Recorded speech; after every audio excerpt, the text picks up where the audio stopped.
Halo semua, sebelumnya perkenalkan saya Aulia Arumratu Nagari dengan NIM G00230026 dari kelompok B9. Pada video ini saya akan menjelaskan mengenai laporan praktikum pada 2.3. Baik, yang pertama ini ada mengenai tentang area Broadman. Nah, di area Broadman ini ada beberapa bagian.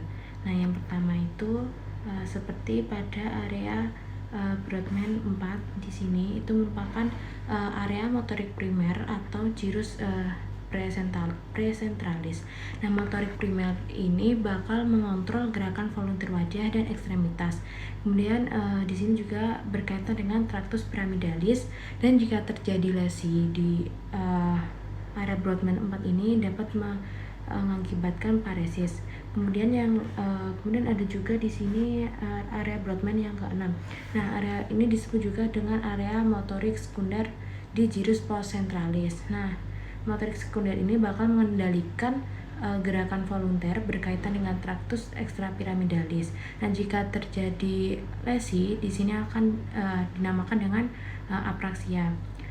Misalnya itu otot manus kontraksi untuk menggenggam gelas. Nah, itu termasuk di motorik primer. Nah, kemudian untuk sensorik primer itu ada di area 312. Nah, 312 itu di sini. Nah, untuk sensorik primer itu untuk mengenali sumber kualitas dan kuantitas dari suhu, nyeri, dan laba tekan. Kemudian area Broadman di 43. Nah, di area 43 ini disebut juga dengan area gustatorik atau untuk mengenali rasa melalui indera pengecapan. Kemudian ada area 4445.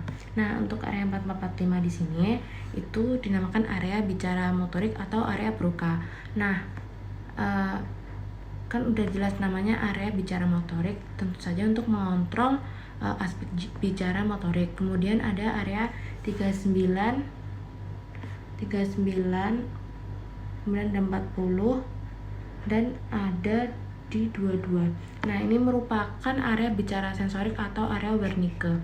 Nah, bicara sensorik itu bisa untuk pengolahan, kemudian ada pemahaman, kemudian ada interpretasi bahasa yang baik lisan maupun tulisan.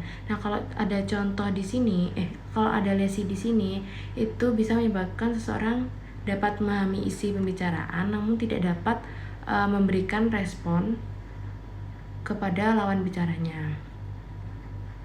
Kemudian untuk auditory primer itu biasanya ada di area Broadman yang 41 dan 42. Nah, di sini. Nah, auditory primer itu kemampuan menerima rasa suara. Kemudian bila lesi ini akan terjadi penurunan pendengaran. Nah, selanjutnya di area 22. Untuk area 22 sendiri itu ada di sebentar. 22 mana ya? Oh, ini 22 di sini. Nah, area 22 itu disebut dengan area auditori sekunder. Untuk auditori sekunder sendiri itu area interpretasi dan asosiasi pendengaran. Nah, bila terjadi lesi itu disebut afasia Wernicke atau afasia sensorik atau afasia reseptif. Nah, untuk area 17 di sini itu biasanya itu untuk area visual primer. Nah, itu untuk kemampuan menerima rangsang cahaya untuk melihat. Nah, bila lesi itu dapat muncul yang namanya itu hemianopsia homonim kolateral. Untuk area 18 dan 19 di sini itu area visual sekunder. Nah, area visual sekunder itu bisa untuk persepsi visual kompleks seperti warna, kemudian ada gerak, arah objek. Nah, kalau lesi itu bisa muncul buta warna atau agnosia visual. Nah, selanjutnya ini tadi yang udah disebutin tadi yang kayak area Broadman 4. Ini area Broadman yang biasanya kayak sering keluar gitu. Selanjutnya untuk tractus pyramidalis dan extrapyramidalis. Nah, traktus sendiri itu apa sih? Jadi traktus itu kumpulan serabut saraf. Nah, kalau traktus corticospinalis atau traktus piramidalis itu dari cortex cerebri ke medula spinalis. Ini. Nah, kalau perjalanannya nanti aja deh perjalanannya. Sekarang mau jelasin dulu. Jadi traktus piramidalis itu jaras dari area motorik primer dan sekunder, yaitu area tadi yang kalau udah dijelasin area Brodmann 4 dan 6 yang berjalan menuju medula spinalis dan berakhir di corno anterior medula spinalis. Nah, saat melewati decussatio piramidalis itu bakal terjadi kayak penyilangan gitu. Kayak penyilangan. Nah, penyilangannya itu ke arah kontralateral, yaitu traktus corticospinalis lateralis. Sedangkan yang tidak menyilang itu bakal dinamain dengan traktus corticospinalis anterior. Nah, untuk perjalanannya itu dari cortex cerebri ke crus posterior capsula interna, kemudian ke bagian tengah mesencephalon, terus lanjut lagi turun ke bawah ke tengah pons, kemudian melalui bagian ventral medulla oblongata bakal menyilang di tadi yang aku sebutin di decussatio piramidalis. Kemudian itu ada dua arah ke traktus corticospinalis lateralis yang lateralis dan anterior, tapi nanti berakhirnya juga ke cornu anterior medula spinalis. Selanjutnya untuk traktus extrapiramidalis ini tuh berfungsi sebagai pengendali aktivitas motorik yang dicetuskan oleh korteks motorik cerebri dan traktus piramidalis yang bakal menunjang fungsi traktus piramidalis. Nah, pada neonatus ini tuh si sistem extrapiramidalis belum berkembang sempurna. Nah, salah satu efeknya itu otot tangan bayi bisa berkontraksi namun belum bisa menggenggam benda dengan baik. Nah, traktus extrapiramidalis itu terdiri dari traktus vestibulospinalis sebagai keseimbangan dan tonus otot. Kemudian ada traktus reticulospinalis ventrolateral itu berasal dari pons. Kemudian reticulospinalis lateralis itu berasal dari medulla oblongata, dan ada traktus tectospinalis itu berasal dari mesencephalon menuju medulla spinalis.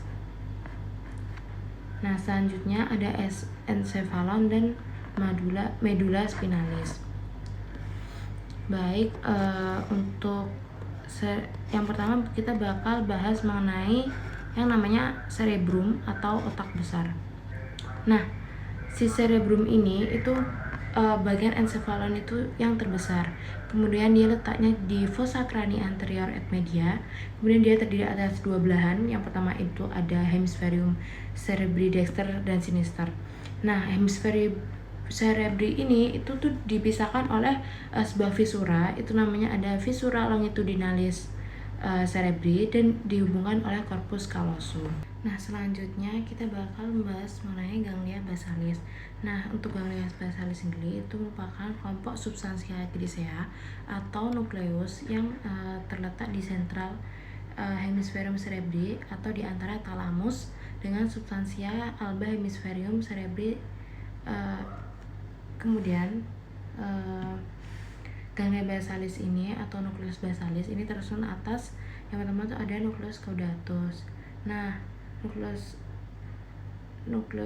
ini itu berbentuk lengkung, kemudian dengan kaput di ujung anterior itu bakal mengecil, kemudian di posterior dan mengecil di posterior sebagai cauda. Nah, terus kaput nukleus caudatus ini akan melanjutkan diri ke dalam putamen, dan cauda nukleus caudatus berakhir di kompleks amygdaloideum.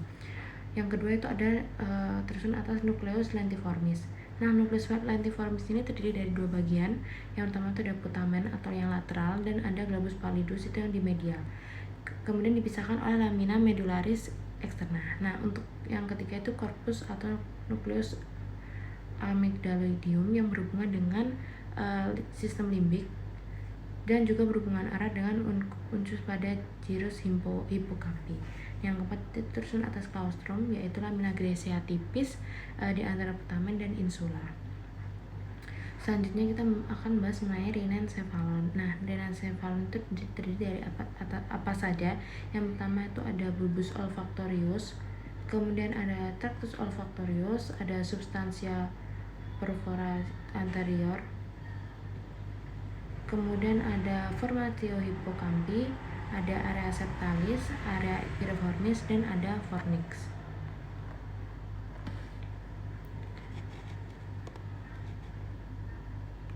Kemudian selanjutnya ada medulla spinalis. Nah, medulla spinalis ini itu ada yang ada beberapa bagian, ada plexus cervicalis, kemudian ada plexus brachialis, dan ada plexus lumbosacralis.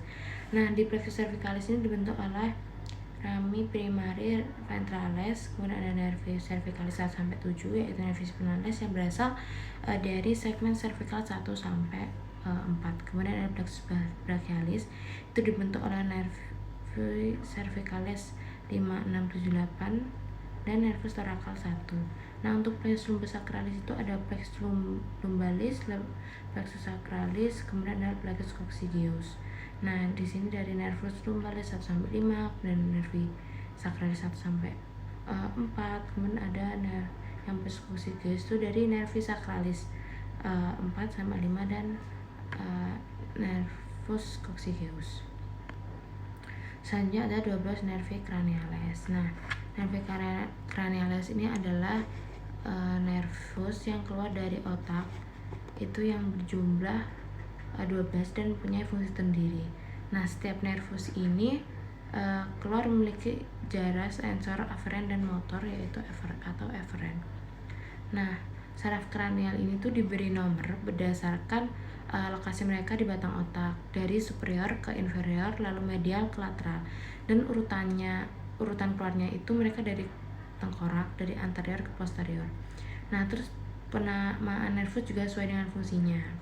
Nah, contohnya itu ada nervus olfactorius, berarti penciuman, kemudian ada opticus, berarti penglihatan, kemudian ada nervus 3 oculomotorius, berarti itu penggerak bola mata, kemudian untuk troclear itu penggerak bola mata ke atas, kemudian trigeminus, ada abdusen untuk penggerak bola mata ke lateral, kemudian ada facialis, itu inervasi untuk otot mimik wajah, kemudian ada vestibulocochlearis, itu keseimbangan dan pendengaran.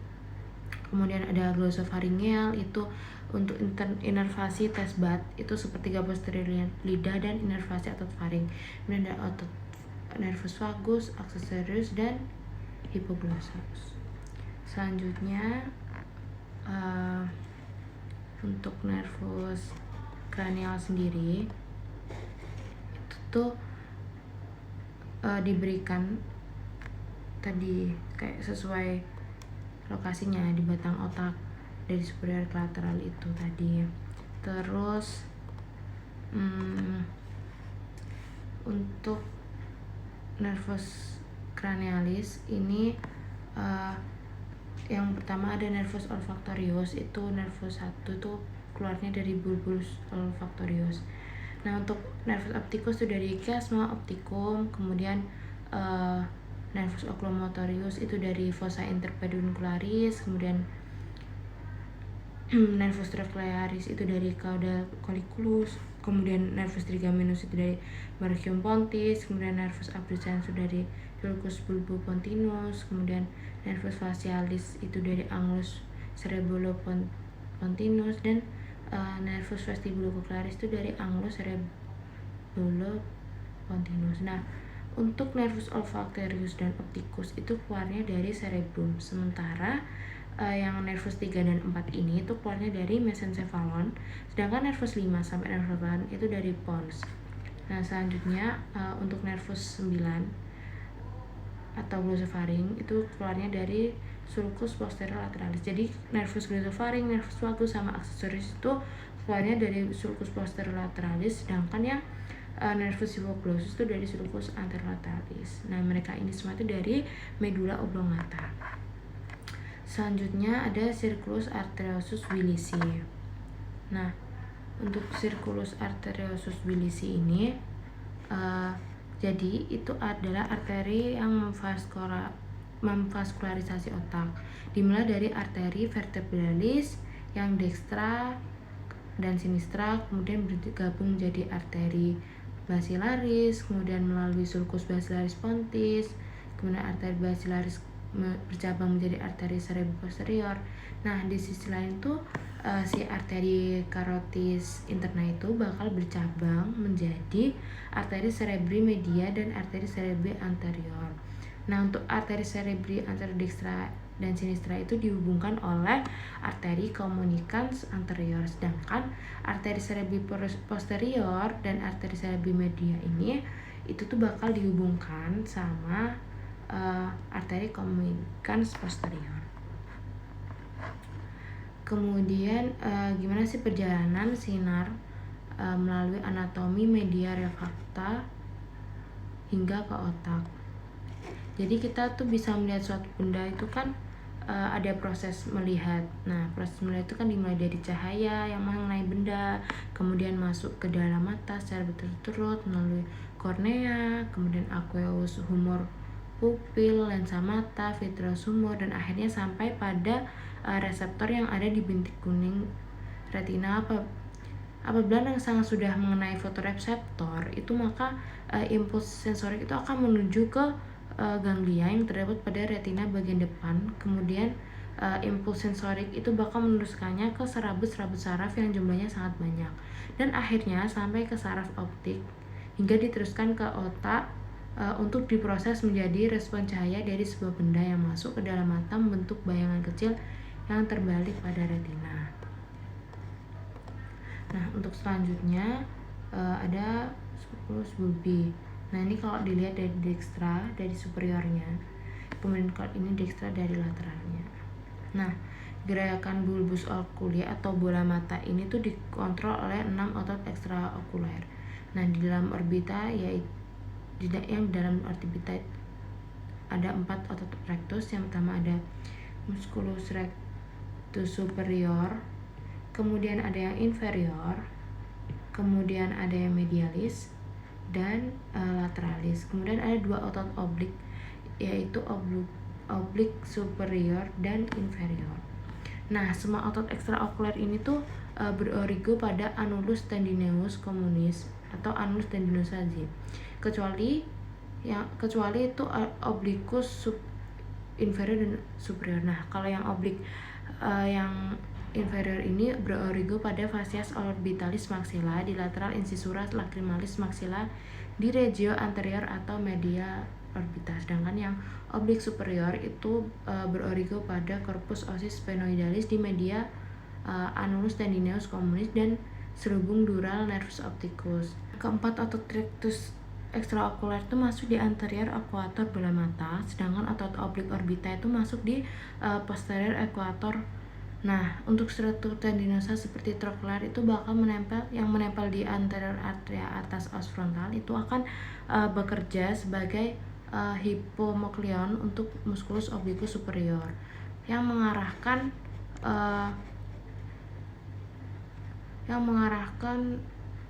otot ke belakang ke area insersionya di atas bola mata sebelah posterior ekuatornya. Nah, annulus tendinosae ini juga merupakan origo dari musculus levator palpebrae superioris yang berproyeksi ke dalam kopak mata atas atau ke palpebra superior. Nah, selanjutnya ini ada gambaran dari muskulus-muskulusnya. Jadi kalau musculus rectus superior itu fungsinya itu sebagai elevasi sumbu penglihatan aduksi dan rotasi medial bola mata yang diinervasi oleh nervus oculomotorius superior. Nah, untuk musculus rectus inferior itu untuk fungsinya depresi sumbu penglihatan aduksi dan rotasi lateral bola mata yang diinervasi oleh nervus oculomotorius inferior. Nah, untuk musculus rectus lateralis itu fungsinya ada abduksi bola mata yang diinervasi oleh nervus abducens. Untuk musculus rectus medialis itu abduksi bola mata, inervasinya nervus oculomotorius inferior. Sedangkan yang musculus obliquus inferior itu fungsinya adalah elevasi sumbu penglihatan abduksi dari rotasi lateral bola mata yang diinervasi oleh nervus oculomotorius. Nah, untuk yang musculus obliquus superior itu dia depresi sumbu penglihatan dan abduksi rotasi media bola mata yang diinervasi oleh nervus trochlearis. Nah, selanjutnya apa sih perbedaan dari saraf simpatis dan parasimpatis? Nah, jadi ini tuh sistem saraf pusat, kemudian tuh ada nanti bakal ke serat preganglion, kemudian ada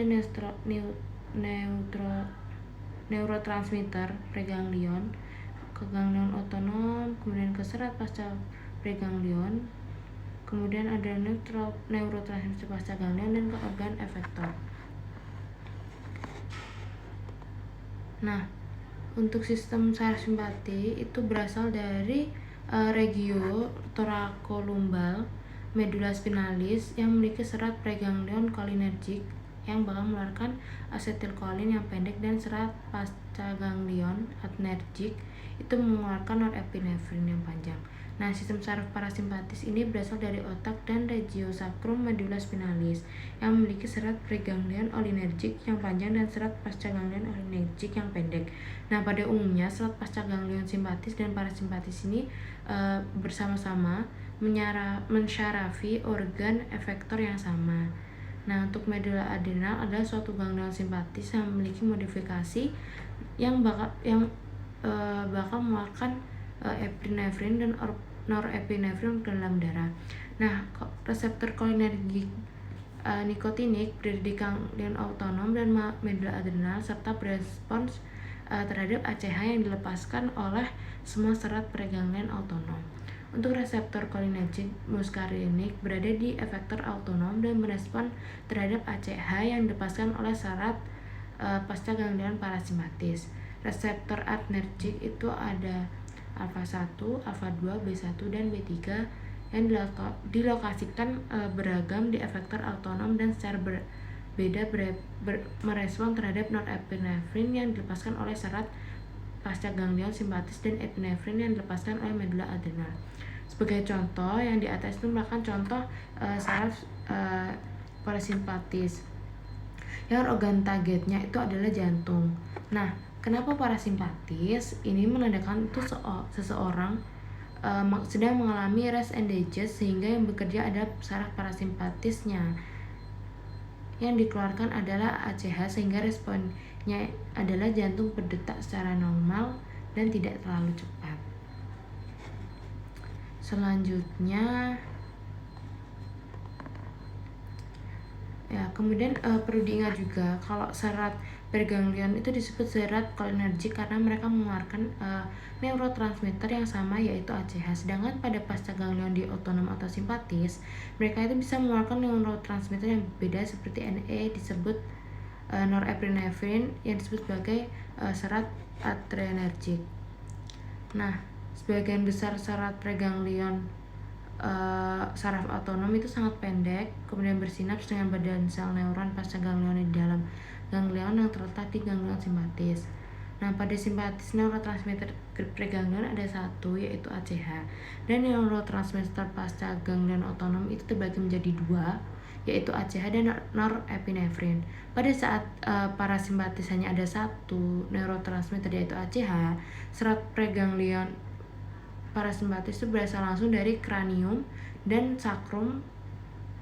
Kemudian serat ini tuh lebih panjang daripada serat preganglion simpatis karena mereka tidak mampir dulu di ganglion otonom dan langsung ke organ target. Nah, kemudian selanjutnya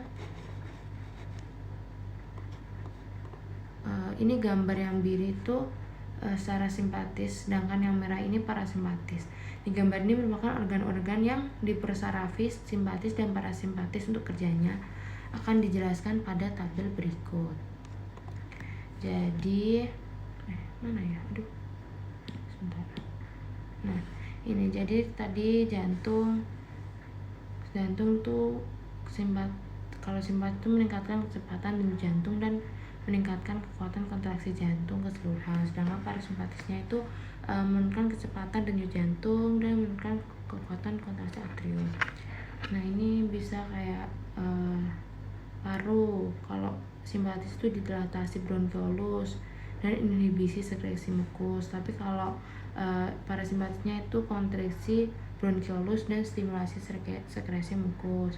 Kemudian kelenjar liur misalnya, kalau simpatis itu merangsang sejumlah kecil liur kental yang kayak mukus, sedangkan nanti kalau parasimpatisnya itu bakal merangsang sejumlah besar liur encer yang kayak enzim.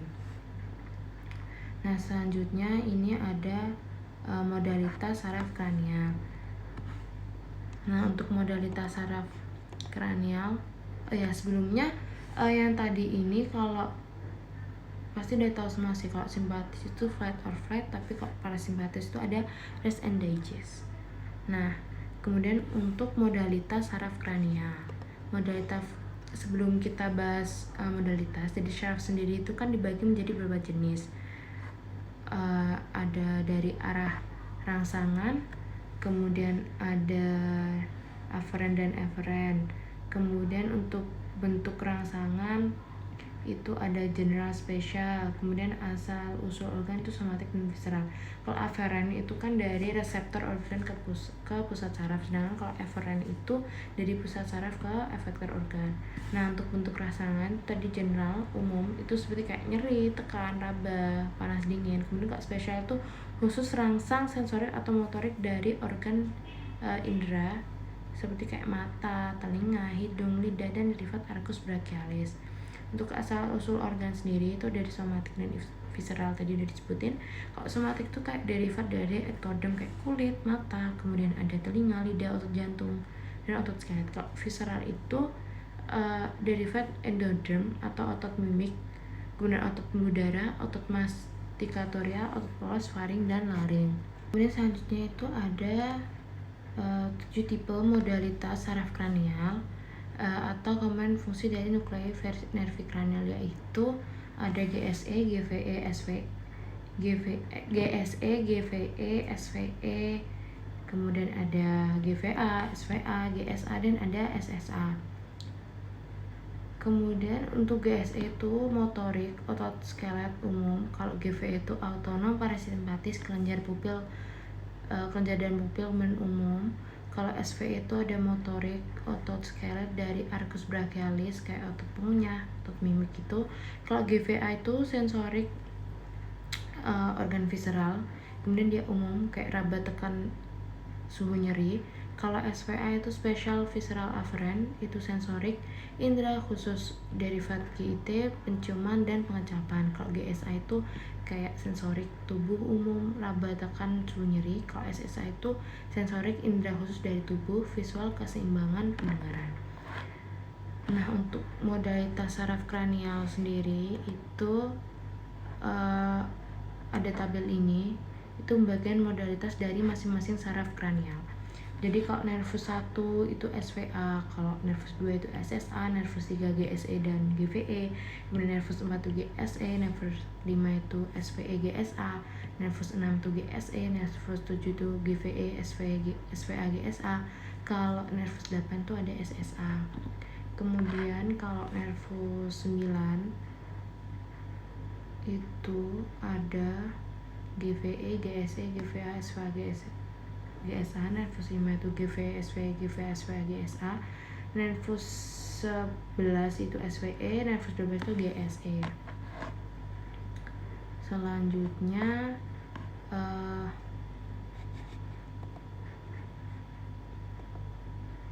nah, dari 12 syaraf kranial dan masing-masing fungsinya itu saya ingin membahas lebih lanjut beberapa syaraf kranial dan hubungannya dengan komponen fungsi.